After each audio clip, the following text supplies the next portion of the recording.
로마서 16장 3절부터 5절까지입니다. 짧은 구절이기 때문에 함께 읽어 나가도록 하겠습니다. 로마서 16장 3절부터 5절까지입니다. 우리 함께 읽겠습니다. 시작. 너희는 그리스도 예수 안에서 나의 동력자들인 브리스가와 아굴라에게 문안하라.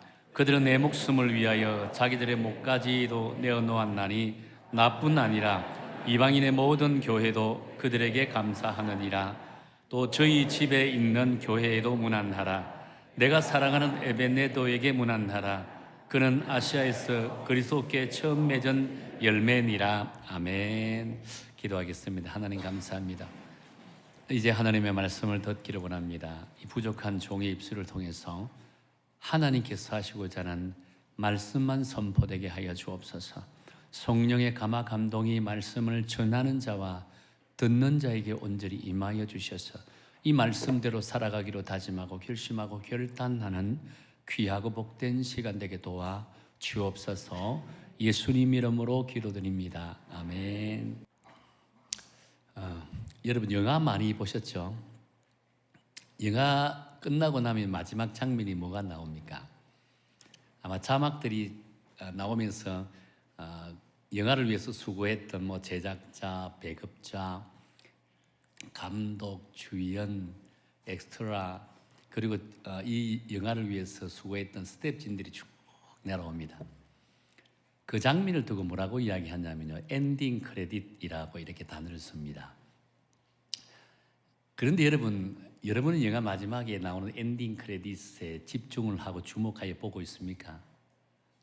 아마 많은 사람들은 영화를 마치고 나오는 엔딩 크레딧에 대해 관심을 갖고 집중해서 보는 사람들이 거의 없을 겁니다. 간혹 시간에 여유가 있어서 그걸 읽는 사람도 있겠지만 대다수의 사람들은 영화에 나왔던 주연 배우와 핵심적인 배우를 생각하면서 또 영화의 여운을 갖고 아마 극장에서 나올 거예요. 이것이 우리의 사람의 모습이지 않겠는가라고 봅니다. 주연과 핵심적인 배우에 관심 갖지 영화를 만들기 위해서 수고했던 스태프진들이나 또 다양한 엑스트라 배우들에 대한 관심을 갖는 사람들이 거의 없다라고 할 수 있다는 겁니다. 우리 인생도 마찬가지인 것 같아요. 우리가 지금의 자리에 오르기까지 주변에서 얼마나 많은 사람들이 헌신이 있고 희생이 있었습니까? 그런데 세상은 지금의 자리에 서 있는 나만 관심이지 나를 이 자리에 있게 한 주변의 사람들에 대한 관심은 전혀 없다라고 할 수 있다는 거예요. 이것이 사람들이 가지고 있는 기본적인 자세입니다. 그래서 오늘 본문의 사도 바울은요, 이러한 사실을 너무나 잘 알기 때문에 로마서를 마무리 지으면서 로마서 마지막 부분인 로마서 16장에서 자신을 도왔던 믿음의 동력자들에 대해서 열거하고 있는 그런 장면을 보게 되어진다는 겁니다. 이 믿음의 동력자들은 사도 바울이 위대한 복음의 사도가 될 수 있도록, 전도자가 될 수 있도록 물심양면으로 도왔습니다. 헌신하기도 하고 희생해서 사도 바울이 정말 위대한 복음의 전도자가 될 수 있도록 도왔다는 겁니다. 또한 초대교회를 위대한 교회로 만들어 나가는 데 가장 중요한 역할을 감당했던 믿음의 동력자들이라고 할 수 있다는 거예요. 그렇게 본문에서 소개하고 있는 동력자들 중에서는요, 어느 한 분도 소중하지 않는 사람들이 없다라고 할 수 있다는 거예요. 그래서 오늘 저는 이 위대한 믿음의 동력자에 대해서 우리 한번 묵상해 보기를 원합니다. 특별히 3절에 등장하는 브리스가와 아굴라 부부에 대해서 우리 함께 묵상해 보면서 우리 스스로도 오늘 이 시대에 하나님의 나라를 세워나가는 믿음의 동력자로 온전히 시험받는 그런 귀하고 복된 시간 되기를 축원합니다. 3절에서 이 부부를 어떻게 소개하죠? 우리 3절 한번 읽어볼까요? 3절입니다. 시작. 너희는 그리스도 예수 안에서 나의 동력자들인 브리스가와 아굴라에게 문안하라. 사실 여기서 동력자라고 하는 용어를 구체적으로 사용한 사람은 사도 바울이라고 할 수 있습니다. 이 동력자라는 단어의 의미는요, 서로 돕는 사람, 서로 함께 협력하는 사람이라는 의미입니다. 그렇게 이 동력자라는 것은요, 어떤 일에 똑같은 목적을 갖고 한 마음을 가지고 서로 협력해서 함께 일하는 사람들을 동력자다라고 이렇게 지칭을 한다는 거예요. 자, 그렇다면 여러분, 이 부부가 어떻게 해서 사도 바울을 이렇게 만나게 되었을까요? 여기에 대해서 정확하게 성경에 기록되어 있는 것은 없습니다. 근데 우리가 나름의 짐작은 해볼 수 있다라고 본다는 거예요. 이 브리스가와 아굴라 부부는 오늘 성경에 보면 소아시아 본도 출신이라고 이렇게 기록되어 있습니다. 여러분, 소아시아 본도는요, 오늘날로 치면 터키 북부 흑해 연안 지역이라고 할 수 있다는 겁니다. 근데 이들이 로마로 이주해서 우연히 예수님을 영접하게 되었다라고 이렇게 본다는 거예요. 자, 그렇게 열심히 예수님을 믿다가 글라우디오 황제 때 로마에 있는 모든 기독교인들을 다 추방해버린 추방 명령을 내리게 되어진다는 거예요. 그때 이제 로마를 떠나서 어디로 갔냐면 고린도로 가게 됩니다. 근데 고린도에서 이제 믿음 생활을 열심히 하는 그런 모습을 보게 된다는 거예요. 자, 그런데 여기까지는 단순히 예수님을 믿고 열심히 믿음 생활하는 일반적인 그리스도인이다 라고 우리는 보고 있다는 거예요. 그런데 여러분, 이 브리스가와 아굴라 부부의 주업이 뭐라고 이야기되어 있습니까? 성경에 뭐라고 되어 있죠? 뭐 장막을 고치고 장막을 치는 직업을 갖고 있는 이런 인물이라고 합니다. 여러분, 장막을 만들고 장막을 고치는 이런 주업을 이야기할 때 누구를 떠올릴 수 있죠? 사도 바울을 떠올릴 수 있잖아요. 사도 바울이 직업이 장막을 만들고 장막을 고치는 일들을 했다는 겁니다. 자연적으로 같은 직종이 있다 보니 같은 직종에서 예수님을 믿는 그리스도인이라면 자연스럽게 만날 수밖에 없었다는 거예요. 이 고린도에서 이 브리스가와 아굴라 부부가 사도 바울을 자연스럽게 만나게 되어졌다는 거예요. 놀랍게도 평범하게 예수님을 믿는 브리스가 아굴라 부부가 고린도에서 사도 바울을 만남을 통해서 완벽하게 변화되는 그런 모습을 갖게 되어졌다는 겁니다. 이전까지는 평범한 그리스도인이었지만 사도 바울을 만나고 나서부터는요, 믿음 생활이 확연하게 달라지는데 사도 바울과 함께 복음 전거하는 위대한 복음의 동력자가 되어졌다는 겁니다. 그래서 사람은 누구를 만났느냐가 대단히 중요하다고 할 수 있습니다. 내 옆에 누가 있는가에 따라서 내 인생이 달라집니다. 특히 사람들은 사회적인 동물이라 하잖아요. 그래서 내가 누구에게 있고 어느 부류에 속해 있는가에 따라서 내 인생이 달라지는 것을 보게 된다는 거예요. 브리스가와 아굴라 부부는 이 사도 바울을 만남을 통해서 인생이 달라지는 그런 모습을 보게 되어졌더라라고 한다는 거예요. 그리고 글라우디 황제가 이제 죽게 되죠. 죽게 되자마자 이 브리스가와 아굴라 부부가 다시 로마로 돌아옵니다. 로마 돌아와서 이제는 열심히 복음을 전하기 시작했다는 거죠. 전도하기 시작했다는 거예요. 그러면서 자신의 집을 교회로 내어드리는 이런 모습을 갖고 있는 거예요. 당시 로마 시대 때는요, 교회에서 건물을 갖고 교회를 만드는 것은 결코 아니에요. 아마 예수 믿는 사람들 가운데 이 집안이 조금 넓은 사람들 집이 주로 교회로 활용되는 것을 보게 된다는 거예요. 그래서 이 본문에 등장하는 브리스가와 아굴라 부부는 자신의 집이 조금 넓었던 것 같아요. 자기 집을 교회로 내어드렸다는 거예요. 그러면서 이제 주일날 예배드리러 몰려드는 사람, 또 성경 공부하기 위해서 몰려드는 사람들은 날마다 대접하고 그들을 섬기는 모습을 갖게 되어졌더라는 거예요. 여러분, 얼마나 귀한 사역자들입니까? 자기 집을 오픈한다는 건 결코 쉽지 않잖아요. 요즘도 이 보면 우리 오이코스 모임을 합니다. 오이코스 모임을 하는데 이 성도님들 오이코스 모임을 하지 못하겠다는 분들 가운데 어떤 분들은 우리 집을 오픈하지 못해서 못한다는 분들도 종종 있더라고요. 오늘 이 시대는 프라이버시가 대단히 강조되는 시대잖아요. 우리 집을 오픈하기 이게 결코 쉽지 않다는 겁니다. 그래서 오이코스 모임을 하지 못하겠다는 분들 종종 있는 것을 보게 됩니다. 그런데 여러분, 그 당시나 지금이나 개인의 프라이버시가 중요하지 않았을까? 중요합니다. 그래서 브리스가와 아굴라 부부는 왜 이렇게 자기 집을 오픈해서 교회로 세우고 많은 사람들을 초청해서 대접하는 이런 믿음을 자신을 가졌을까요? 이 브리스가와 아굴라 부부는요, 주 안에서는 모두가 같은 형제요, 같은 자매라고 생각했기 때문입니다. 우리 가족이라고 생각했기 때문입니다. 여러분, 가족을 집으로 초대하는 건 부담이 안 되잖아요. 이 브리스가와 아굴라 부부는 모든 예수 믿는 그리스도인들을 한 가족이라고 생각했다는 겁니다. 그래서 쉽게 자기 집을 오픈해서 초대해서 교회에서 예배를 드리고 함께 식사하고 나누고 대접하는 이런 귀하고 복된 믿음의 자세를 갖고 있었다는 거예요. 그래서 사도 바울은 5절에서 뭐라고 기록되어 있냐면요, 또 저희 집에 있는 교회에도 문안하라라고 했다는 겁니다. 저희 집, 브리스가와 아굴라 집입니다. 있는 교회에도 문안하라라고 이렇게 말씀하는 것을 보게 된다는 겁니다. 결국 이런 분들의 헌신과 희생으로 말미암아 이 복음이 아시아를 넘어서 유럽까지 가게 되고 이제 유럽을 넘어서 전 세계로 확산되어지는 놀라운 기적의 역사가 나타나게 되었다는 거예요. 그래서 사도 바울은 이런 분들을 향해서 뭐라고 말씀했냐면요, 나의 동력자다라고 하는 단어를 사용하는 것을 보게 된다는 거예요. 자, 그렇다면 여러분, 이 부분은 사도 바울에게서 어떤 동력자일까요? 두 가지 관점에서 말씀을 살펴보기를 원하는데요, 첫 번째는 이 부분은 예수님 안에서 한 마음과 한 뜻을 가진 하나님의 동력자다라고 이렇게 우리는 볼 수 있다는 거예요. 자, 우리 성경 3절 다시 한번 읽어볼까요? 3절을 다시 한번 읽겠습니다. 3절입니다. 시작. 너희는 그리스도 예수 안에서 나의 동력자들인 브리스가와 아굴라에게 문안하라라고 합니다.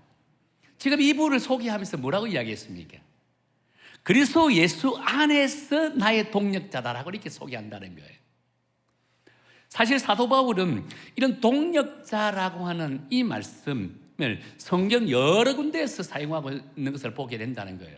로마서 16장 9절과 빌레몬서 1장 1절에서는요, 우리의 동력자라는 단어를 씁니다. 뿐만 아니죠. 로마서 16장 21절과 고린도서 8장 23절과 빌레몬서 1장 24절에 보면 나의 동력자라는 단어를 사용하는 것을 보게 된다는 겁니다. 그런데 오늘 우리가 함께 했던 이 본문에서는 브리스가와 아굴라 부부를 향해서 뭐라고 이야기합니까? 그리스도 예수 안에서 나의 동력자라는 단어를 사용하고 있다는 거예요. 이는 곧 사도 바울이 소개하고 있는 일반적인 사역자들과 또는요, 일반적 사역자들은 주로 사도 바울 자신을 돕는 동력자라고 이렇게 소개했다는 거예요. 그러나 브리스가와 아굴라 부부는요, 사도 바울 자신을 돕는 동력자이기 이전에 하나님 안에서, 예수님 안에서 복음을 위해서 부름을 받은 동력자다라고 이렇게 말씀하고 있는 거예요. 다시 말해서 이들 부부가 사도 바울과 함께 오랫동안 사역을 했지만 사도 바울에게 인정받기 위한 헌신이 아니었습니다. 또한 사도 바울을 위한 사역자가 아니었다는 거예요. 브리스가와 아굴라 부부는 오직 예수 그리스도 그분을 위해, 하나님의 영광을 위해서 귀하게 쓰임받았던 사도 바울의 동력자다라고 이렇게 소개하고 있다는 거예요. 그렇습니다. 브리스가와 아굴라 부부는 하나님의 동력자로서 무엇보다 사람을 위한 동력자가 아니라 하나님 안에서, 예수님 안에서 진정한 동력자였다라고 하는 사실을 강조합니다. 그런데 여러분, 왜 이것이 중요할까요? 왜 이러한 사실이 중요하다고 보십니까? 여러분, 사람을 위한 동력자가 되면요, 그 사람과 관계에 되는 좋을 때는 문제가 없습니다. 근데 그 사람과 관계가 틀어질 때는 어떤 일이 벌어지게 됩니까? 대단히 곤란한 문제가 생깁니다. 교회 안에서도 마찬가지인 것 같아요. 성도님들께서 교회 사역을 할 때 목사를 보고 사역을 하고, 목사 때문에 섬기고, 목사 때문에 직분을 받는 사람, 목사 때문에 사역자로 임명을 받는 사람들이 가끔 있잖아요. 목사 보고 봉사하고 목사 보고 충성하는 분들이 있습니다. 자, 그래도 어떻게 일이 생기게 될까요? 목사는 완전한 사람이 아니에요. 목사도 사람인지라 어떨 때는 실수도 하고 어떨 때는 섭섭한 마음을 주기도 합니다. 자, 목사 보고 봉사하고 헌신한 사람이 있다면 목사로부터 섭섭한 마음을 가지게 될 때 마음속이 삐집니다.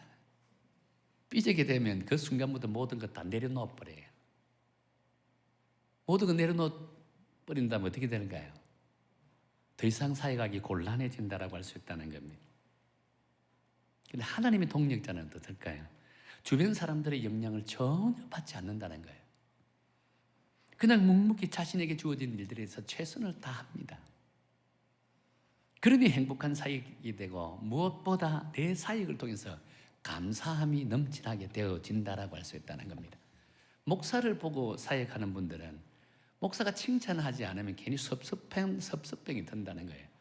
죄송합니다. 저는 칭찬에 좀 인색한 목사 중에 한 사람이에요. 그래서 혹시 제가 칭찬하지 않는다 해도 섭섭하지 마세요. 여러분들은 저 보고 사역하는 것이 아니고 하나님 보고 사역하기 때문입니다. 아셨죠? 꼭 그런 믿음을 가져야 됩니다.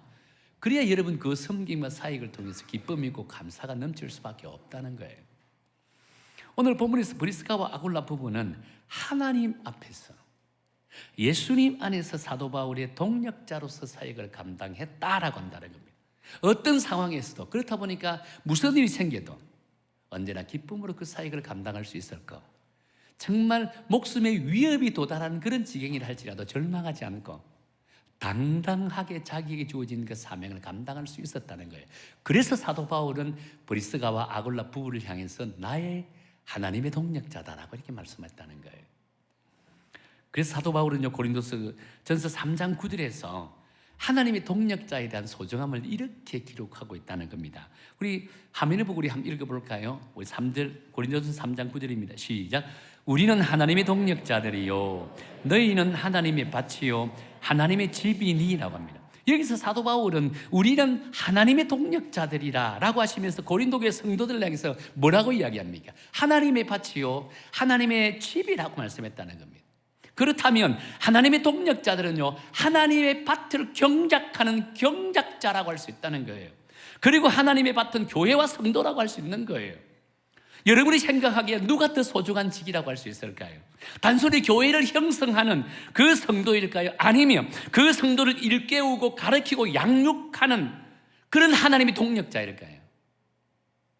당연히 하나님의 교회, 하나님의 나라를 세워나가는 그 하나님의 동력자가 그 어떤 직분보다 가장 소중한 직이라고 할 수 있다는 거예요. 그렇습니다. 우리가 예수님을 영접한 그리스도인이라면 모두가 하나님의 일을 돕는 하나님의 동력자가 되어야만 한다는 거예요. 그냥 교회만 다니는 성도로서가 아니라 그 교회를 경작하고 하나님의 나라를 세워나가는 하나님의 동력자, 하나님의 일꾼이 되어야만 한다는 거예요. 하나님이 이런 자에게 은혜를 주십니다. 하나님이 이런 자에게 하나님의 나라를 세울 수 있는 환경도 허락하고 여건들도 허락해 주신다는 거예요. 그래서 이런 자가 이 시대 하나님이 찾으시는 하나님의 동력자라고 할 수 있다는 거예요. 그렇게 우리 주님께서는요 오늘 이 시간 우리들에게 이렇게 말씀하십니다. 누가 나 대신에 입을 열어 진리의 복음을 전할 수 있을까? 누가 나 대신에 내 손을 빌려서 어렵고 가난하고 불쌍한 이웃들에게 사랑을 베풀 수 있을까? 누가 나 대신에 이 하나님의 밭을 경작할 수 있을까? 라고 이렇게 부르신다는 겁니다. 그럴 때 우리는 뭐라고 대답해야 될까요? 주여 내가 여기 있나이다 나를 사용하여 주옵소서. 그 주님의 부르심에 누구든지 아멘하고 응해야 된다는 겁니다. 하나님은 이런 자를 지금도 찾고 계시다는 거예요. 특히 각자의 삶의 영역에서요 하나님의 나라를 섬길 수 있는 일꾼들을 찾고 계시다는 거예요. 그렇게 우리가 예수님으로부터 부름을 받은 그리스도인이라면 각자 삶의 영역에서 복음을 증가하고 하나님의 나라를 세워나가는 하나님의 동력자, 다시 말해서 하나님의 나라의 선교사임을 우리는 온전히 깨닫고 나가야 된다는 것입니다. 그럴 때 하나님은 우리를 통해 성령의 감화감동과 성령의 충만한 은혜를 채워주신다는 거예요. 언젠가 제자훈련을 하다가 제가 지방에서 무교육자 때 한 집사님이 이런 고백이 있었습니다. 이런 간증이 있었습니다. 이분은 자신이 매일 일상이요 아침에 일어나서 이제 밥하고 설거지 아이들 깨워서 밥 먹이고 설거지하고 학교 가는 챙기고 또 학교 보내고 또 학교 가고 나면 청소하고 빨래하고 그러다 보면 하루가 다 간대요. 근데 매일 반복되는 그 생활을 보면서 하루는 그냥 자기 자신 스스로가 막 짜증이 나더래요. 내가 이 일을 하기 위해서 결혼을 했나? 내 인생은 이것밖에 되지 않느냐? 라고 생각하니까 너무 화가 나더래요. 자기는 의젓한 대학까지 나오고 나름대로 자기 스스로는요 뭐든지 할 수 있다는 그런 능력을 가지고 있는 자라고 생각했습니다. 근데 매일 자신이 하는 일들을 보니까 아침에 눈을 뜨면 밥을 하고 아이들을 깨워서 챙겨서 학교 보내고 나서 설거지하고 빨래하고 청소하고 이것이 끝이에요. 그러다가 제자훈련을 하다가 하나님의 말씀 가운데 먹든지 마시든지 무엇을 하든지 다 하나님의 영광을 위해 살아. 이 성경 구절이 그 주에 이제 암송 구절이었다고 합니다. 그래서 싱크대에 딱 붙여놨다라고 합니다. 매일 이제 그 구절을 암송을 했습니다. 근데 하루 이틀 암송하다가 그 말씀이 가슴에 와닿아서 은혜가 되었다라고 합니다. 그러면서 이런 생각이 들더래요. 그래 맞아. 내가 설거지를 하는 것도 빨래하고 청소하고 아이들 뒷바라지 하는 것도 다 하나님의 영광이지. 하나님의 영광이지. 내가 이 아이들을 잘 보살펴서 기도하면서 밥을 짓고 그리고 밥을 먹이고 학교 보내면 아이들 학교에서 얼마나 기쁨 가운데서 열심히 공부를 할까. 내가 청소를 깨끗하게 하고 기도하는 마음이 청소를 깨끗하고 빨리 열심히 해서 와이셔츠 다리가 남편 입어 보내면 남편이 그곳에서 얼마나 기쁜 가운데서 세상상에서 그 직장 생활에서 인정을 받으면서 생활할 수 있을까? 라고 생각하니까 그렇게 감사가 넘치더래요. 그렇게 기쁨이 넘치더래요. 자기가 하는 일들에 대해서 보람이 느끼기 시작했다라고 한다는 겁니다. 그래서 생각이 달라지고 사고가 달라지고 믿음 생활 자체가 달라졌다라고 이야기한다는 거예요. 그렇습니다. 과거에는 목회자가 하는 일만 성직이라고 생각했습니다. 오늘 이 시대는요, 우리의 삶의 전 영역이 성직이라고 할 수 있습니다. 정치, 경제, 문화, 사회 전반적입니다. 심지어 가정 영역에서까지 성직이다. 곧 하나님의 사역이라고 할 수 있다는 거예요. 그렇게 우리는 이 시대 삶의 현장에서 파송받은 하나님의 동력자, 하나님의 선교사라고 하는 이 인식과 이 믿음을 갖고 헌신하고 충성하기를 원한다면 하나님은 여러분의 삶의 여정에 성령의 충만한 은혜로 인도하실 것이고 그런 자에게 하나님의 긍휼함이 임한다는 겁니다. 하나님의 긍휼함이 곧 뭐라고요? 형통이라고 할 수 있다는 겁니다. 물질이 부족한 자에게 물질을 줍니다. 건강이 필요한 자에게 건강을 주신다는 겁니다. 권력이 필요하면 권력도 주십니다. 정말 우리가 어떤 마음과 믿음의 자세로 내 삶의 영역에서 살아가기를 원하는가, 거기에 따라서 하나님 주시는 은혜는 각자 다르다라고 할 수 있다는 겁니다. 분명한 사실은 여러분의 삶의 영역이 어떤 곳이라지라도 이곳이 하나님으로부터 파송받은 선교지이다, 나는 하나님의 동력자이다, 이런 믿음의 자세를 갖고 살아가기를 원한다면 하나님은 날마다 여러분에게 은혜를 더하여 주시고 긍휼을 더하여 주시고 여러분의 삶 가운데 형통의 축복이 임하는 그런 은혜를 누리시기를 예수님 이름으로 축원합니다. 또 한 가지 더는 이 브리스가와 아굴라 부부는요, 자기 희생을 아는 하나님의 동력자였다는 겁니다. 자기 희생을 안다는 거예요. 보면 4절에 볼까요? 우리 4절 함께 이렇게 보겠습니다. 4절입니다. 시작. 그들은 내 목숨을 위하여 자기들의 목까지도 내어놓았나니 나뿐 아니라 이방인의 모든 교회도 그들에게 감사하느니라 라고. 이 사도 바울의 복음 사역에 이들 부부의 헌신이 어느 정도인지 아주 잘 표현하고 있는 말씀의 내용이라고 할 수 있습니다. 지금 사도 바울을 위하여 자신의 목숨까지 아까워하지 않다라고 했다는 거예요. 요즘 현대 그리스도인들은 이 구절을 읽으면 가슴이 탁 막힐 거예요. 이 부담이 탁 될 거예요. 바들을 느낄 거예요 아마. 물론 이들의 자기 희생적인 헌신은요, 단지 사도 바울만을 위해서 헌신하고 희생이라고 하지는 않습니다.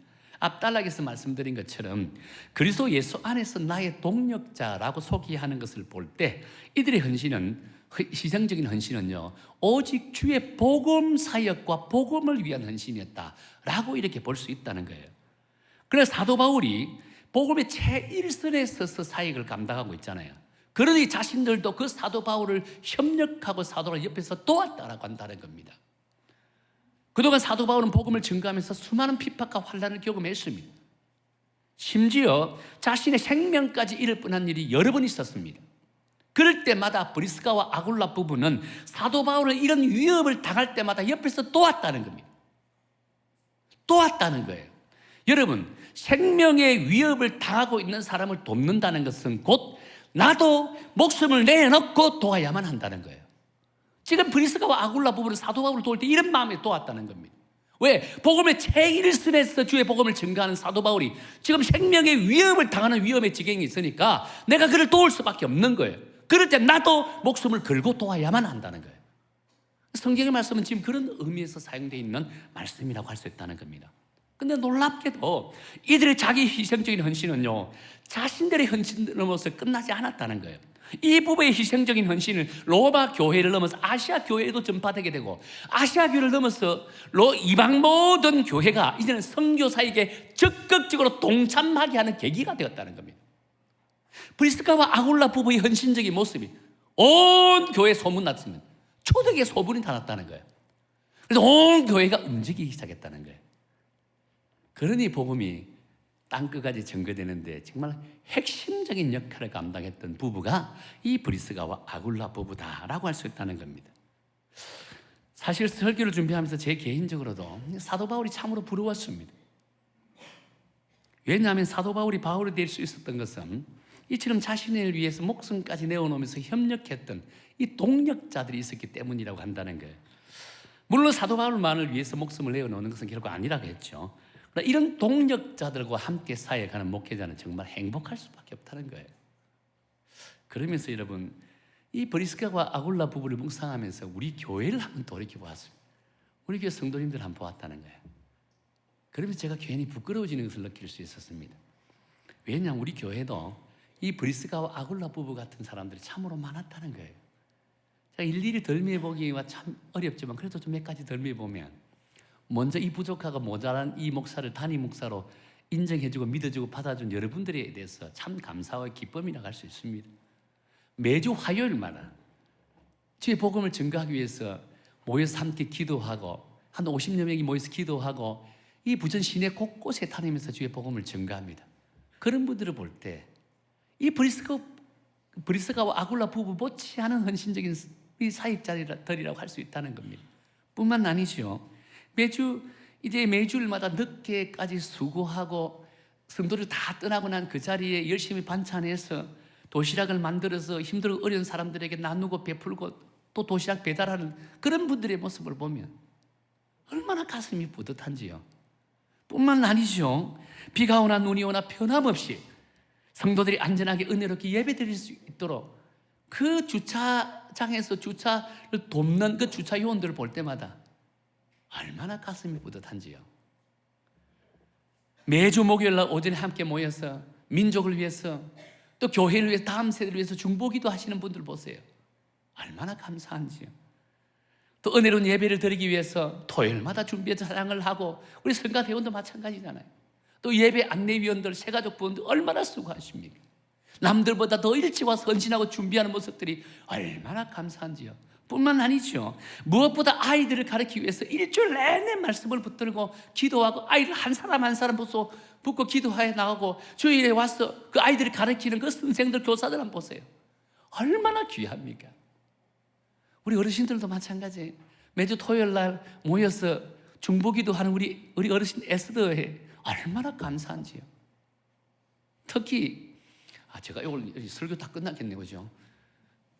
이번에 태국 단기 선교를 가면서 내가 많이 느꼈습니다.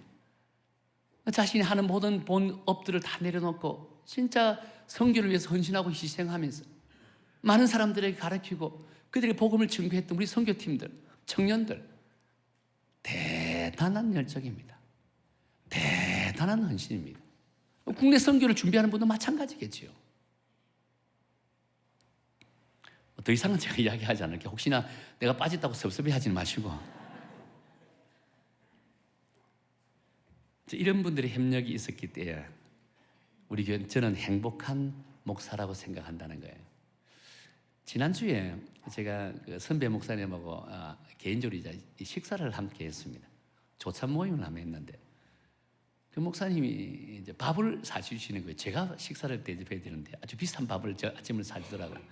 사주는 이유는 요즘 이게 우리 어성교회에 대한 소문들이 너무 잘 나고 있대요.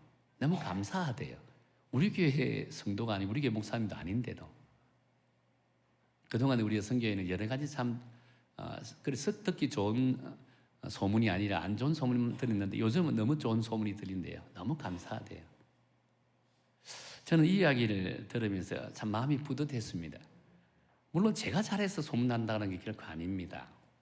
이제 성도님들이 과거의 아픔들, 상처들을 서로 위로하고 격려하면서 치유하고 무엇보다 교회가 본질적인 사역에 집중하니까 좋은 소문 나는 교회가 되고 있다라고 생각한다는 거예요. 이런 사역에 한두 사람이 하는 것이 아닙니다. 모든 성도들이 헌신이 있어야 되고 모든 성도들이 마음과 뜻을 모아야만 가능한 사역이라고 할 수 있다는 거예요. 여러분들이 마음과 뜻을 모아서 이제 교회가 가지는 본질적인 사역에 최선을 다할 수 있는 이런 사역의 장을 펼쳐주시니까 여러분 모두가 하나님이 찾으시는 하나님의 동력자라고 할 수 있다는 거예요. 그래서 저는요 사도 바울이 부럽지 않는 행복한 목회자임을 자부한다는 거예요. 사랑하는 성도 여러분, 여러분들도 이런 은혜롭고 따뜻한 교회 성도로서 스스로 자부심을 갖고 이제 세상에서 당당하게 나는 어성교회 성도입니다 라고 고백하면서 믿음생활을 할 수 있다는 거예요. 중요한 것은요, 우리 교회는 지금 브리스가와 아굴라 부부 같은 이 성도들과 지금 넘쳐나고 있다 라고 하는 이런 믿음의 자세를 갖고 여러분 각자 사역 현장에서 오늘도 최선을 다하고 헌신하고 희생하여서 주의 나라를 세워나가고 오늘 우리가 우리 교회 정체성인 이 땅 하나님의 나라의 선교사로 파송받았다 라고 하는 이 사명을 붙들고 각자 삶의 영역에서 그리스도인으로서 자부심을 갖고 선한 영향력을 드러내는 그런 믿음의 성도가 되기를 예수님 이름으로 축원합니다.